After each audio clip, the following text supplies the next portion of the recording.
everyone, it's Jeff here from discoveredablebass.com. Thanks for tuning in to another one of my video lessons, and of course don't forget to go and check out the website if you haven't been there already. If you're interested in double bass lessons, there's tons of stuff over there for you.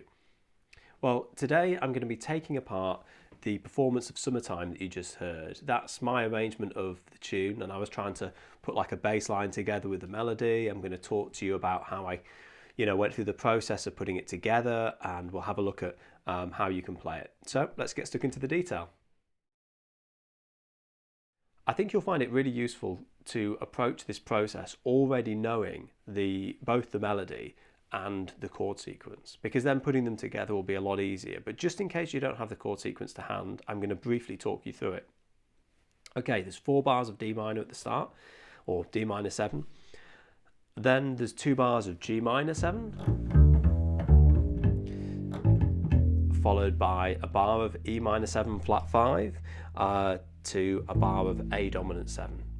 Then we've got 2 more bars of D minor 7.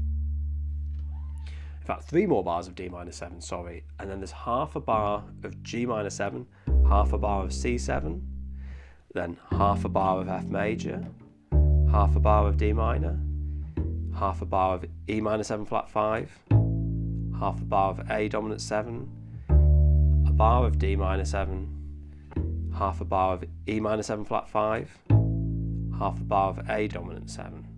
So you can see talking these chord progressions and these melodies note by note can be a real pain. So it would be useful for you to have that written out in front of you. Either find something online or just write down the very basic version of the changes that I just spelled out for you there.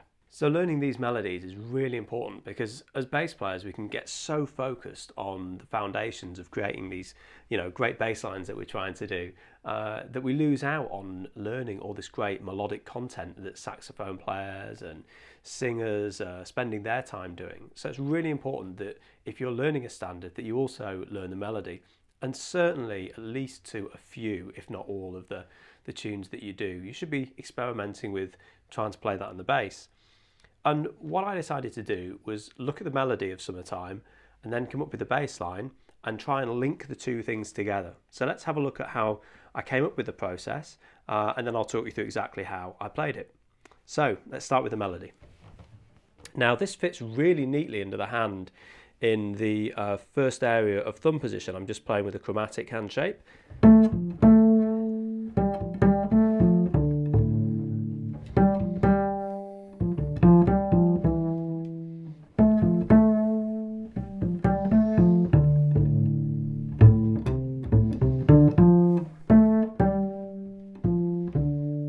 So we've all heard that tune before, and as I say, it fits really neatly for the bass player in this, with these harmonics in thumb position. So we're able to have something to use as a tuning anchor.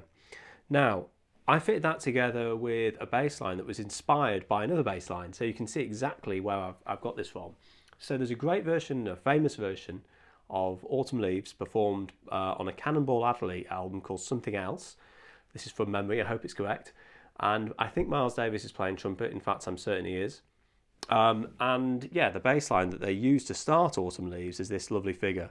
And it's really slow.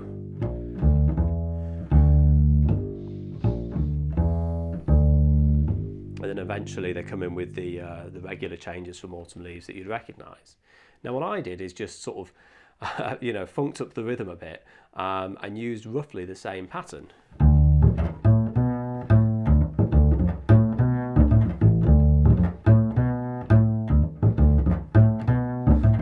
It sounds nice because you've got this major 6th in the minor chord. It's a Dorian sound,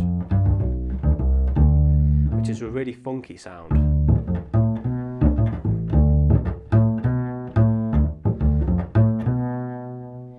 And what I tried to then do is put the two together, the bass line along with the melody. So let's have a look how I did that. Now it starts off, you'll have heard on the recording earlier on, just with the bass line. So set that up in your mind.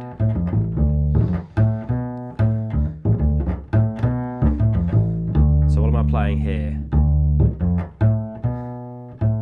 D, muted note on the A, and then the third, which is the F, A on the G string, B, down to the A again, mute.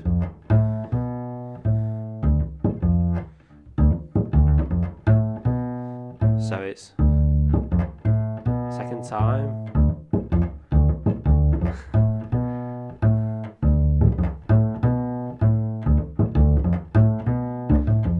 And then sometimes I'll be going A, F, A.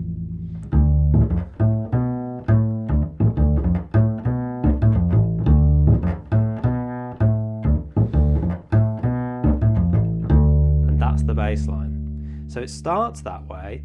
And I think then I fall onto an A chord and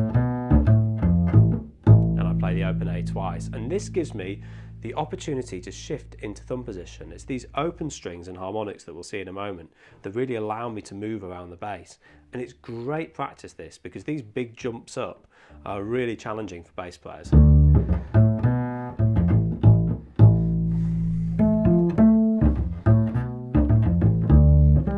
you see how the melody is fitting around the bass line? So let's do that a bit slower. And then back to the bass line. Open D, which gives me a chance to shift.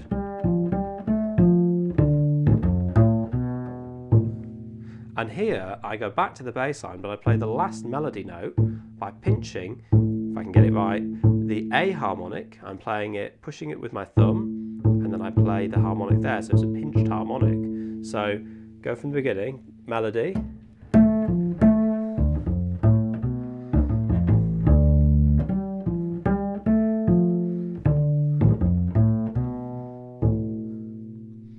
then the melody, bass line,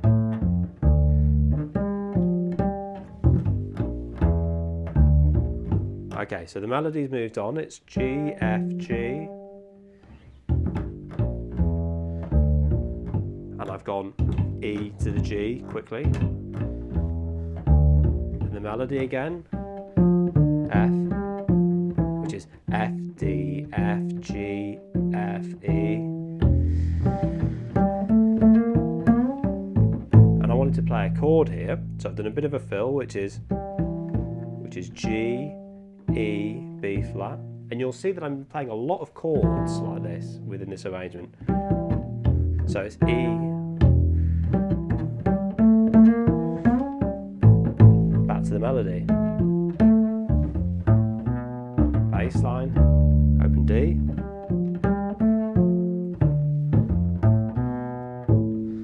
now here there's a chord change, it's G minor up to C, so I just play G, B flat, C, and now we're back to the melody, and the melody here is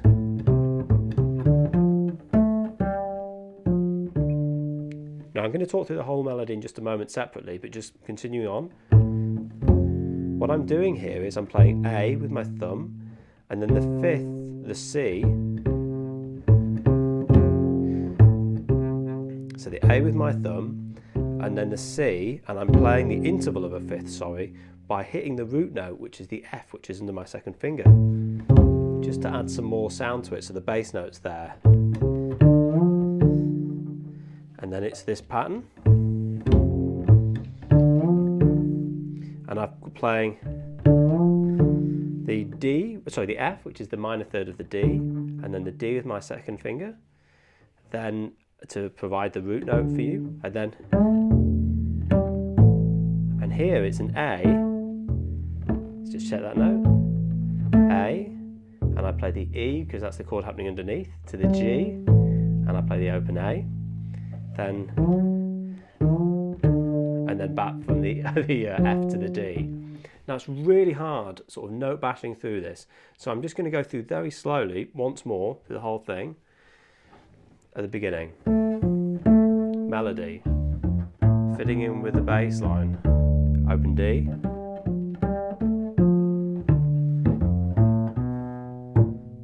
pinching that low A so the melody still happens, down to this, we've now moved into G, so the bass line in this lower position, back to the melody, now a bit of a fill, melody again, bass line, finishing on the G.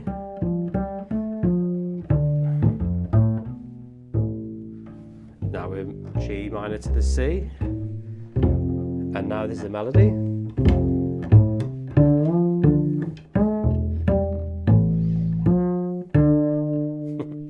So it's a tricky thing to do to put it all together. Now, if you're not confident, you could just learn either the bass line or the melody. So I think with the melody, if you were to look it up online, you'll find that fairly easily. And you can then work through it in thumb position. I'll just talk it through quickly. A, F, A, G, F, G, A, F, D, A. So you really want to be figuring this out by ear, but you know, I'll talk it through as well. G, F, G, F, D, F, G, F, E. And the first figure again. And now the last figure. A, C, D, F. Up to the A again. A, G, F, D. And the bass line, just to remind you.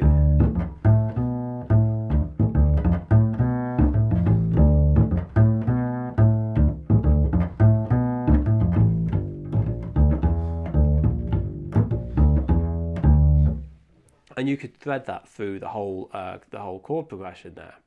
So the transcription of this is going to be available in my next edition of the study guide, and I'm not sure if that will actually be released at the moment that I will have published this video. And if it is, there'll be a note somewhere on the screen to let you know if that's the case, and I'll provide a link in the show notes as well underneath the video. So just keep an eye out for that if you want to go through this in detail. It's quite hard to sort of talk through a piece as complicated as this, note by note. But I think really what I want you to take away from today is to learn the melody, learn the bass line, see if you can fit them together in much the same way that I have, and perhaps pick your own tune, see what you can do with, you know, another standard such as Autumn Leaves or Blue Bossa or, you know, anything really. So yeah, it's really worth doing. Spend some time, and if you're working on a study piece and you're looking at moving it in and out of thumb position, I'd strongly recommend this one because I think it's a real challenge. I found it quite hard work shifting in and out and managing to try and stay in tune. Well, I hope you found that useful. I really appreciate your support. I appreciate sticking it out to the end on such a tough lesson. And if you are going to go ahead and learn this yourself, I'd love to hear any recordings you do of it. If you've got any questions, you can leave them in the comments directly below this video if you're watching on discoverdouble bass.com. Keep practicing, and I'll see you in the next lesson.